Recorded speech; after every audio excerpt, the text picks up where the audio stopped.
नमस्कार दोस्तों, crack UPSC में आपका स्वागत है। जैसा कि आपको मैंने पहले ही बताया था, ठीक है, रिवीजन मोस्ट इम्पॉर्टेंट है, यानी कि रिवीजन करना ही करना है, छोड़ के उसको नहीं चलना है कि आगे हम चलते जाएं और पीछे का छोड़ते जाएं। तो पीछे का भी रिवीजन करते चलना है। तो एक बार हम लोग ध्यान देंगे कि पीछे हमने क्या क्या कंप्लीट किया। पीछे हमने 18वीं सदी के मध्य में भारत की जो राजनीतिक दशा थी वो हमने देखा था। उसके बाद से हमने कर्नाटक युद्ध के बारे में देखा था। कर्नाटक युद्ध के बाद हम लोग आ गए थे बंगाल विजय में। तो बंगाल विजय में मोस्टली क्या आता है, मोस्टली आता है प्लासी की लड़ाई, ठीक है, बक्सर का युद्ध, उसके बाद से द्वैध शासन। ये तीनों मिला के बंगाल विजय कंप्लीट हो जाता है। उसके बाद से वहाँ बहुत अच्छी पकड़ बन जाती है ब्रिटिशर्स की, ठीक है। तो प्लासी की लड़ाई तो हो चुकी है, प्लासी की लड़ाई तो फिनिश हो चुकी है, ख़त्म हो चुकी है, उसके बारे में लिखवाया भी जा चुका है। तो हम लोग आगे बक्सर की तरफ बढ़ेंगे। उसके पहले थोड़ी छोटी सी स्टोरी जान लेते हैं कि क्या थी, ठीक है। तो बक्सर युद्ध से पहले हम लोग जब प्लासी का युद्ध पढ़ रहे थे, यानी कि जब सिराज और ब्रिटिशर्स के बीच में टकराव हुआ था, उसके बाद से प्लासी की लड़ाई हुई थी।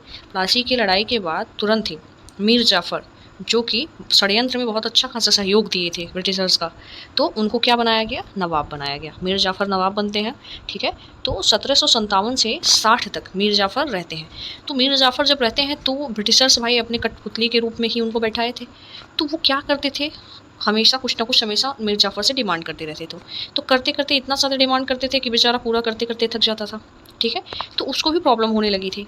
तो ये लोग क्या किए, उसके बारे में फिर भला बुरा बोल के लोगों के बीच में ऐसा फैला दिया कि ऐसा है वैसा है, दुनिया भर की उसकी कमी निकाल दिए। उसके बाद से उसको हटा दिए, उसके जगह पे मीर कासिम को बैठा देते हैं, ठीक है। अब नवाब मीर कासिम बन जाता है।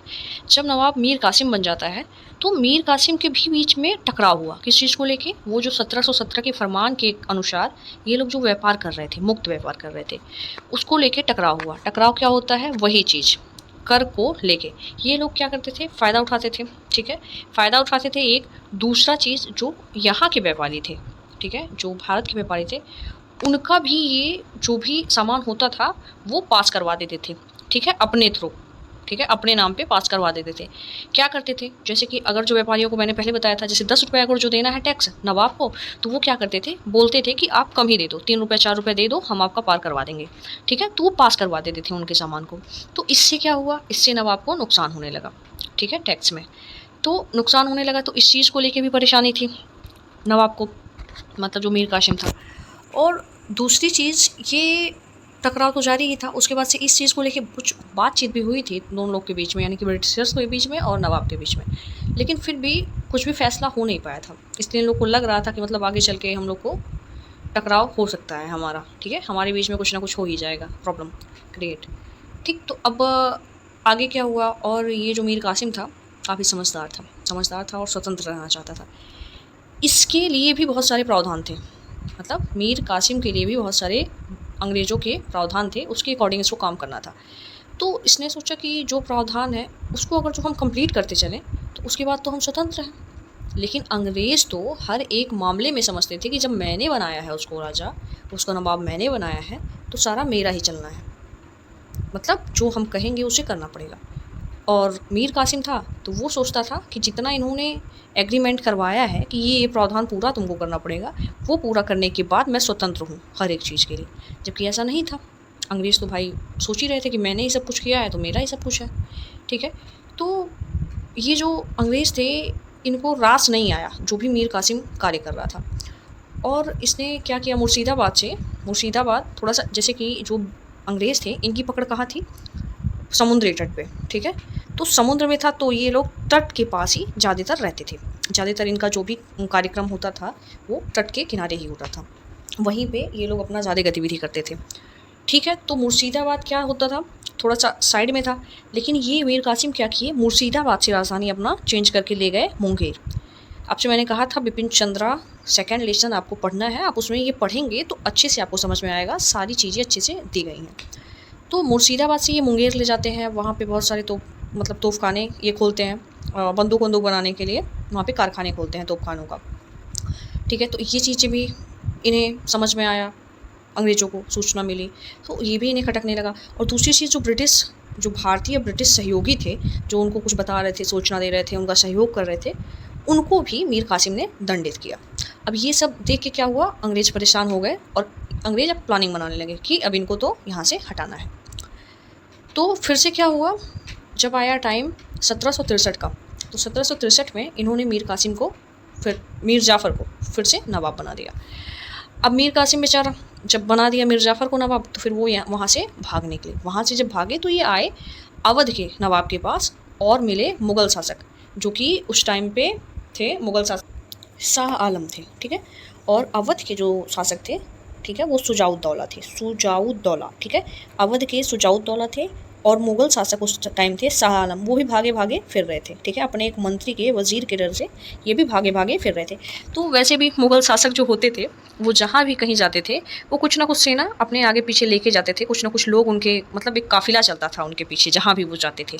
तो उनके साथ भी कुछ हज़ार सैनिक वगैरह रहते थे, कुछ लोग रहते थे उनकी सेवा करने के लिए और सारे जो भी काम थे वो करने के लिए और उनकी सुरक्षा के लिए, ठीक है, सैनिक होते थे।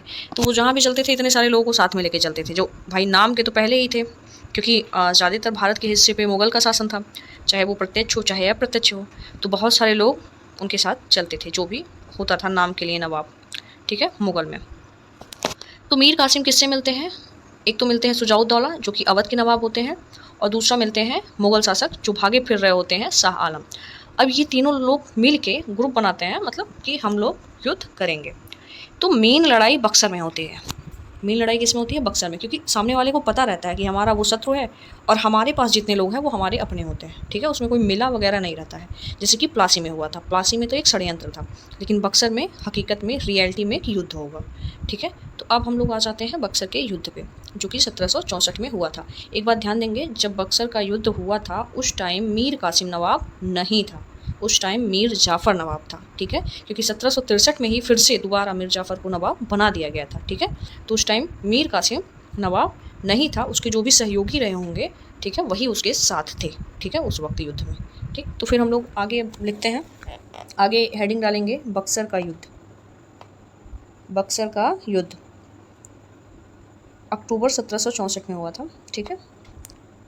चलिए कारण लिखिए, कारण लिखेंगे दोनों की महत्वाकांक्षा, दोनों की महत्वाकांक्षा, यानी कि जो ब्रिटिशर्स थे उनकी और इन नवाबों की महत्वाकांक्षा, यानी कि ज़्यादातर मीर कासिम के नवाब महत्वाकांक्षा, ठीक है।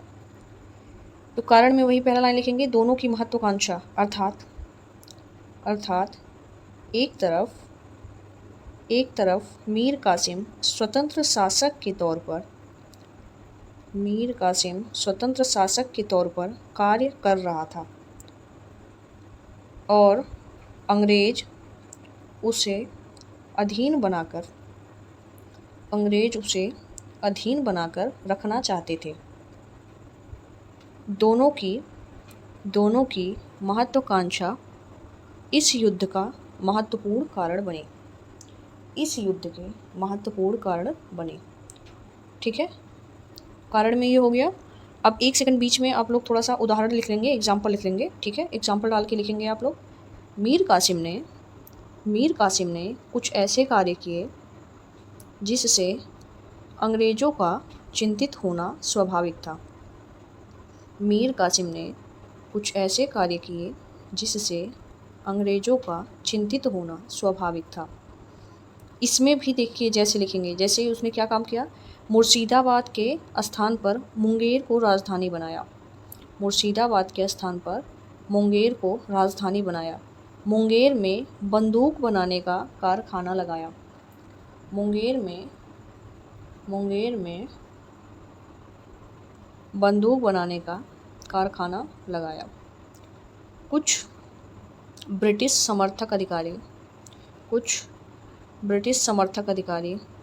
को दंडित किया। किसको दंडित किया था? एक थे राम नारायण, जिनको दंडित किया था, ठीक है। चलिए कारण में अगला पॉइंट लिखेंगे दूसरा, 1717 के फरमान को लेकर टकराव अब भी बना हुआ था, मतलब सिराज के टाइम भी बना था, मीर कासिम के टाइम भी बना था, ठीक है। कंपनी के कर्मचारी भारतीय व्यापारियों को भी दस्तक की सुविधा उपलब्ध कराते थे। दस्तक की सुविधा मतलब वही चीज़ कि उनका सामान पास करवा देते थे, ठीक है। इससे नवाब को आर्थिक नुकसान हो रहा था। इससे नवाब को आर्थिक नुकसान हो रहा था। इस मुद्दे को लेकर अंग्रेज़ों से वार्ता तो हुई लेकिन सहमति नहीं बन पाई। अंततः मीर कासिम ने भारतीय व्यापारियों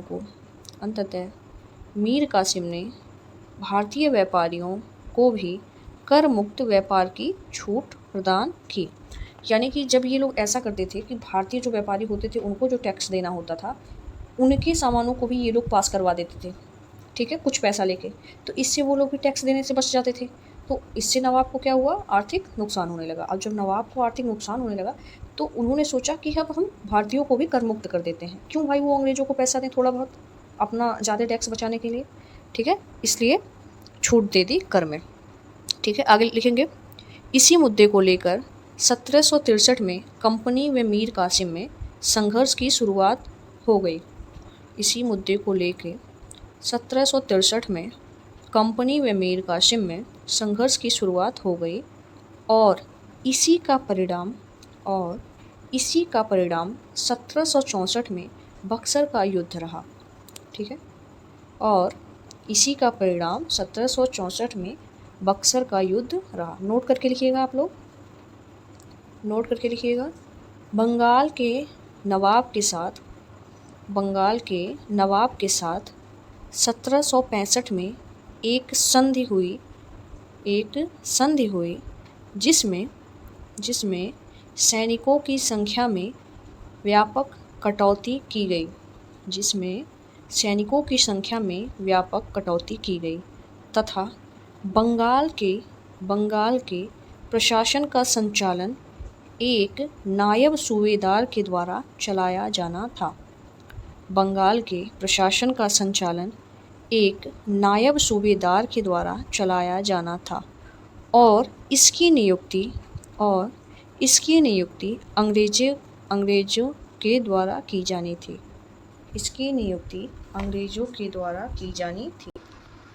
मीर जाफ़र के बाद फिर उसका आगे आने वाले टाइम में उसका बेटा बनता है नवाब, ठीक है, उसका ज़्यादा ध्यान नहीं देना है। आगे हम लोग ध्यान देंगे, ये जो नायब सूबेदार की बात हो रही है, यानी कि जो बंगाल का शासन था, अब इन्होंने क्या किया, जो बंगाल के नवाब को इन्होंने जिसको भी नवाब बनाया था उससे एक संधि हुई 1765 में। उस संधि में इन्होंने ये कहा कि आपको अब अपनी सेना क्या करनी पड़ेगी, कम करनी पड़ेगी, कम रखना था सेना, ठीक है, उसमें व्यापक कटौती करनी थी और एक नायब सूबेदार ये लोग वहाँ पे रख दिए। और नायब सूबेदार की नियुक्ति किसको करना था, जो अंग्रेज़ थे, जो ब्रिटिशर्स थे, उन्हें करना था नायब सूबेदार की नियुक्ति, ठीक है। तो बंगाल के प्रशासन का संचालन एक तरह से प्रत्यक्ष रूप से ना कह के अप्रत्यक्ष रूप से किसके हाथों में आ गया, अंग्रेज़ों के हाथों में आ गया, क्योंकि अब नवाब के पास तो सेना में भी कटौती हो गई और दूसरा प्रशासन का जो संचालन करना था वो एक जो अंग्रेज़ सेलेक्ट करेंगे जिसको, उसके द्वारा चलाया जाना था। तो जो अंग्रेज़ बोलेंगे वो तो करेगा ही, ठीक है। अगला पॉइंट लिखेंगे, नोट में ही अगला पॉइंट लिखेंगे, अवध के साथ देखिए, वो जो बंगाल के नवाब के साथ संधि हुई थी वो फरवरी 1765 में हुई थी और ये जो अवध के साथ होगी वो अगस्त 1765 में होगी। महीना लिखने की ज़रूरत नहीं है, वो बस समझाने के लिए मैंने बता दिया है, ताकि 1765 दोनों है ना, इसलिए मैंने बोल दिया ऐसा। अवध के साथ 1765 में इलाहाबाद की संधि, अवध के साथ भी संधि हुई थी 1765 में इलाहाबाद की, नोट कर लिया आपने। उसमें लिखेंगे जो संधि हुई थी अवध के साथ, उसमें नीचे लिखेंगे अवध की सुरक्षा की जिम्मेवारी अंग्रेज़ों पर और उसका खर्च अवध को उठाना था। यानी कि जो अवध की सुरक्षा थी उसकी जिम्मेदारी अंग्रेज़ों ने तो ले ली, लेकिन वो जो भी सुरक्षा करेंगे अवध की, मतलब जिस भी सैनिक को रखेंगे उसका खर्च किसे उठाना था, अवध को उठाना था, ठीक है। अब आगे उसी में नीचे लाइन में लिखेंगे, अवध से कोरा एवं इलाहाबाद का क्षेत्र तथा 50 लाख रुपए हर्जाने भी मुआवजे अंग्रेज़ों ने लिए, ठीक है। फिर से लिखेंगे, अवध से कोरा एवं इलाहाबाद का क्षेत्र तथा 50 लाख रुपए हर्जाने भी मुआवजे के रूप में इन्होंने लिया अंग्रेज़ों ने, ठीक है। आगे चलेंगे, अब जो बंगाल के नवाब थे उनके साथ तो प्रावधान वाला संधि हो ही गया, उसके बाद अवध के साथ भी हो गया, ठीक है। अब नेक्स्ट मुगल शासक अभी बचे हुए हैं, क्योंकि तीनों लोग बक्सर में क्या होते हैं, हार जाते हैं, ठीक है।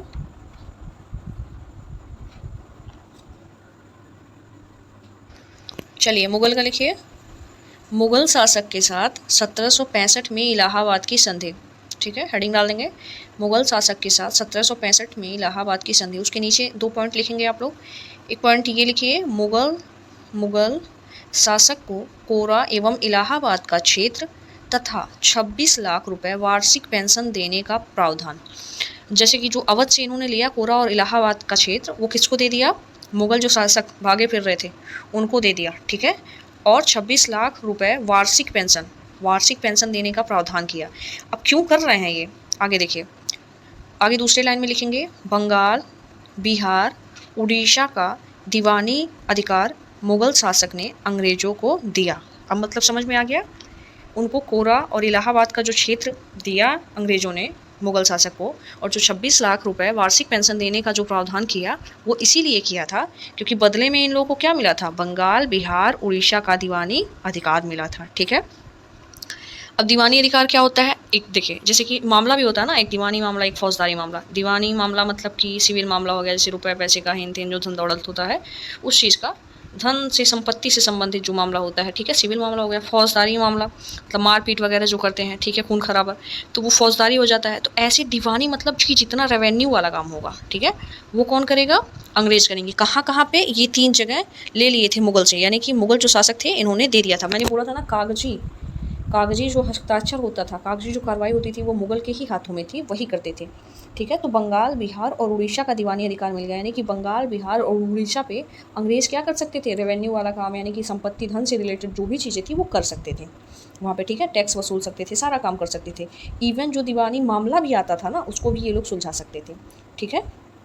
बाकी प्रशासनिक जिम्मेदारी नवाब को दी गई थी, प्रशासनिक जिम्मेदारी नवाब को तो दी गई थी, लेकिन इनडायरेक्टली सूबेदार को भी तो रखा गया था प्रशासन के लिए, प्रशासनिक जिम्मेदारी के लिए, जो कि अप्रत्यक्ष रूप से, ठीक है, अंग्रेज ही समझिए थे, उसमें भी, इसमें भी, दीवानी में भी और प्रशासनिक में भी, ठीक है। प्रत्यक्ष नहीं ये लोग आ रहे थे, लेकिन अप्रत्यक्ष तरीके से इन्हीं का अधिकार था, ठीक है, यही सब कुछ कर रहे थे, ठीक। अब अगला हम लोग देखेंगे द्वैध शासन, ठीक है।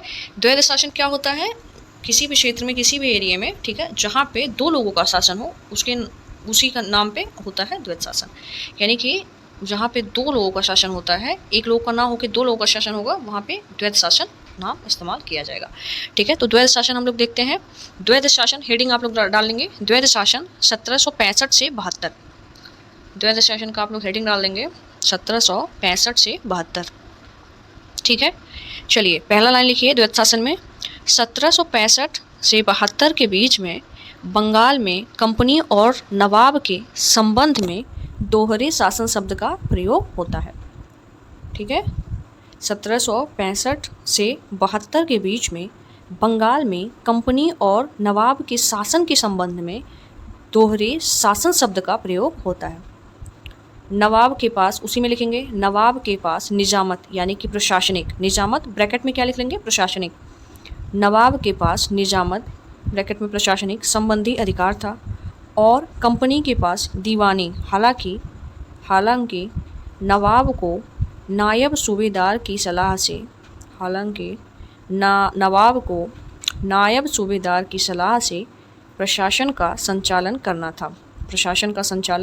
था, अर्थात निजामत अधिकार भी एक प्रकार से कंपनी के पास ही था, ठीक है, अर्थात निजामत अधिकार भी एक प्रकार से कंपनी के पास ही था, ठीक है। अब एक बार इसमें लिखेंगे कि क्यों ऐसा था, द्वैध शासन करने की क्यों ज़रूरत थी। जब सब कुछ इनके अंडर में आ ही गया था, ये लोग जो चाहते वो कर ही सकते थे, अपने कठपुतली को बैठाए ही थे, इनडायरेक्टली ये लोग शासन कर ही रहे थे, तो प्रत्यक्ष रूप से शासन क्यों नहीं कर रहे थे। तो हेडिंग डालेंगे कि क्यों ये लोग प्रत्यक्ष रूप से शासन नहीं कर रहे थे।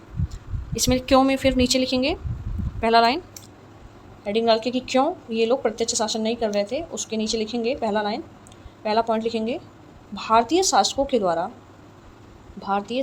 द्वारा प्रतिरोध की संभावना, यानी कि इन्हें डर था कि कहीं हम लोग अगर जो प्रत्यक्ष रूप से शासन करने लगे तो जो भारतीय अन्य शासक हैं वो हमारा विरोध ना करने लगे। ठीक है, दूसरा पॉइंट लिखेंगे, प्रजा के द्वारा भी विरोध किया जा सकता था। प्रजा के द्वारा भी विरोध किया जा सकता था। तीसरा पॉइंट लिखेंगे, विदेशी कंपनियां व संबंधित सरकारें भी एकजुट होकर कंपनी का विरोध कर सकती थी। एकजुट होकर कंपनी का विरोध कर सकती थी। ठीक है, अगला पॉइंट लिखेंगे, कंपनी को प्रत्यक्ष शासन के संदर्भ में विशेष अनुभव नहीं था।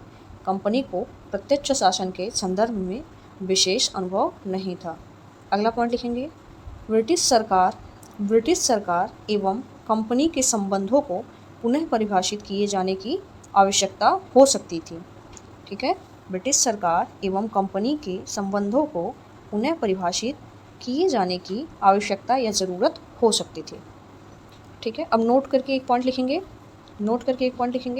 1772 में द्वैध शासन को समाप्त कर अंग्रेजों ने प्रत्यक्ष शासन शुरू किया। 1772 में द्वैध शासन को समाप्त कर अंग्रेजों ने प्रत्यक्ष शासन शुरू किया। ठीक है, अब एक बात ध्यान देंगे आप लोग, जैसे कि ये जो ईस्ट इंडिया थे वो ईस्ट इंडिया कंपनी थी। ठीक है, तो कोई भी कंपनी अगर जो किसी देश से दूसरे देश में आती है व्यापार के लिए, तो जिस देश से वो आती है वहाँ के जो शासक रहते हैं, ठीक है, जो बड़े बड़े लोग रहते हैं जो कि शासन में भागीदारी उनकी होती है, तो वो लोग क्या करते हैं, निगरानी करते हैं, क्योंकि ये कुछ ऐसा हरकत ना करें जिससे हम लोग भी परेशानी में फंस जाएं। ठीक है, समझ में आ रही है बात? तो वो परेशानी में फंसने का क्या मतलब कि ये लोग इतने मजबूत ना हो जाएं कि फिर हमारे ही ऊपर आके शासन करने लगें। तो इसलिए जो ब्रिटेन में बड़े बड़े लोग जो बैठे थे, जो कि सरकार चलाने में भूमिका निभाते थे, तो उन लोग की भी इनके ऊपर निगरानी थी, इसलिए इस चीज़ का भी इन लोगों को डर था। ठीक है, क्योंकि अब लास्ट में तो जाना उसी कंट्री में है, क्योंकि उसी देश के ये लोग हैं। ठीक है, रहना वहीं पे है, ये तो व्यापार करने के लिए यहाँ पे आए थे, तो इसलिए वहाँ की सरकार का भी इन लोगों को डर था इस चीज़ का। ठीक है, और 3-4 पॉइंट मैंने लिखवा ही दिया है। और उसके बाद से दूसरी चीज़ 1772 में मैंने बता ही दिया कि द्वैध शासन क्या हुआ, समाप्त करके ये लोग प्रत्यक्ष करने लगे शासन, क्योंकि 1772 में इन लोग को उसके बाद लग गया कि मतलब अब क्या है, कोई कुछ भी नहीं करेगा, ज़्यादा एक्सपीरियंस हो गया इन लोग को, सब कुछ समझ लिए, तो धीरे धीरे ये सामने आ गए। ठीक है, चलिए आज का क्लास यहीं समाप्त करते हैं, अगला आपको नेक्स्ट वीडियो में मिल जाएगा। तो आप लोग एक बात ध्यान दीजिएगा, ये जो बक्सर का युद्ध हुआ था वो किसके बीच में हुआ था? ईस्ट इंडिया कंपनी उस टाइम हेक्टर मोनरो थे ब्रिटिशर्स की तरफ से, और दूसरी तरफ कौन कौन था? एक तो बंगाल के नवाब जो रह चुके थे मीर कासिम, दूसरे अवध के नवाब शुजाउद्दौला, और तीसरे कौन थे? मुगल शासक शाह आलम। ठीक है, 3 लोग एक साइड थे, अकेले ब्रिटिशर्स थे। यहाँ पे अच्छा खासा हुआ था युद्ध, बढ़िया से युद्ध हुआ था, और यहाँ पे अंग्रेज़ों ने अपना प्रतिभा दिखाया था, ब्रिटिशर्स ने यहाँ पे अपना प्रतिभा दिखाया था। बाकी प्लासी की लड़ाई में पहले ही मैंने बताया था, वो तो सिर्फ एक षड्यंत्र था। और यहाँ पे क्या हुई, दो जो महाशक्ति थी भारत की, वो क्या हुई, पराजित हो गई। एक मुगल जो थे, ठीक है, नाम मात्र के लिए ही उस वक्त बचे हो, फिर भी एक वजूद तो था ना उनका, और अवध के जो शासक थे उनका भी अच्छा खासा वजूद था, और वो भी पराजित हो गए। ठीक है, तो अब तो ये लोग और मजबूती के साथ आगे बढ़ चुके थे। ठीक है, अब इन्हें रोकने वाला ज़्यादा कोई बचा नहीं था। ठीक है, तो ये लोग अब और ही आगे बढ़ेंगे। ठीक है, आप लोग ये क्वेश्चन नोट कीजिएगा, एक क्वेश्चन नोट करेंगे आप लोग, नोट कीजिए क्वेश्चन, बक्सर युद्ध के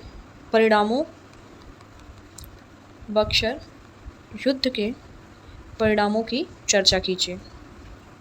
ठीक है, इसका मतलब ये रहेगा कि बक्सर का युद्ध हुआ, उससे कैसी कैसी स्थिति बनी आगे चल के, जिसका फ़ायदा अंग्रेज़ों ने उठाया, उसके क्या क्या परिणाम हुए। ठीक है, उस चीज़ का आप अच्छे से वर्णन करेंगे। ठीक है, धन्यवाद। लेकिन एक बात याद रखिएगा, रिवीजन करते रहिएगा, ठीक है, भूलिएगा नहीं, और आगे का क्लास आपको अगले वीडियो में मिल ही जाएगा। ठीक है, और ये निरंतर ही चलता रहेगा क्लास, कोई प्रॉब्लम वाली बात नहीं है। और दूसरी चीज़ ये कि जिस भी चीज़ में प्रॉब्लम हो, अगर जो कोई टॉपिक ऐसा होता है कि जो ना समझ में आया, तो उसे आप एक कमेंट करके ज़रूर बताइएगा, जिससे फिर दोबारा से रिपीट करवा दिया जाएगा, उसमें कोई प्रॉब्लम वाली बात नहीं है, ठीक है। तो जो इशू हो वो आप बता दीजिए, जो पूछना चाहेंगे वो आप पूछ सकते हैं कमेंट के थ्रू, ठीक है। और बाकी कभी भी कुछ भी बोलने में, जैसे होता है ना स्टोरी अगर जो कुछ बताना होता है तो उसमें अगर जो कभी कोई भी मिस्टेक हो जाए थोड़ी बहुत, तो ठीक है, तो उसको आप एक बार सुधार लीजिएगा। वैसे तो होगा नहीं मिस्टेक, लेकिन हो सकता हो बोलने में कभी किसी का नाम ले लें, कभी किसी का, ठीक है, थोड़ा बहुत स्लिप हो जाए, ठीक है, तो वो स्लिप ऑफ टंग होगा, ठीक है। माइंड में तो रहता है सारी चीज़ें, लेकिन ऐसे ही बताते बताते क्या होता है, स्लिप हो जाता है। तो कभी हो जाए, क्योंकि अभी मैंने बताया था ना कि फर्स्ट चांस है, ऑफलाइन ही पढ़ाने का एक्सपीरियंस है, ऑनलाइन पढ़ाने का एक्सपीरियंस है नहीं, ठीक है। तो जो भी स्लिप ऑफ टंग होगा, अगर जो थोड़ी बहुत चीज़ें, वैसे तो मतलब ऐसी नहीं होंगी कि जिससे आपको बहुत ज़्यादा नुकसान हो, लेकिन कभी मान लीजिए कुछ हो गया बशर्ते कभी थोड़ा सा स्लिप हो गया, ठीक है, तो उस पर ध्यान दीजिएगा और बुक रीड करते चलिएगा, ठीक है, जिससे सब कुछ अच्छे से पता चले। बुक रीड कीजिएगा, ठीक है, उसके बाद क्लास लेक्चर देखेंगे आप, पहले बुक रीड करेंगे, जो चैप्टर बताया जाएगा, अभी तो दूसरा ही चैप्टर बताया गया है, तो बिपिन चंद्रा से दूसरा चैप्टर आपको रीड करना है, उसके बाद से लेक्चर देखना है, ठीक है। चलिए, धन्यवाद।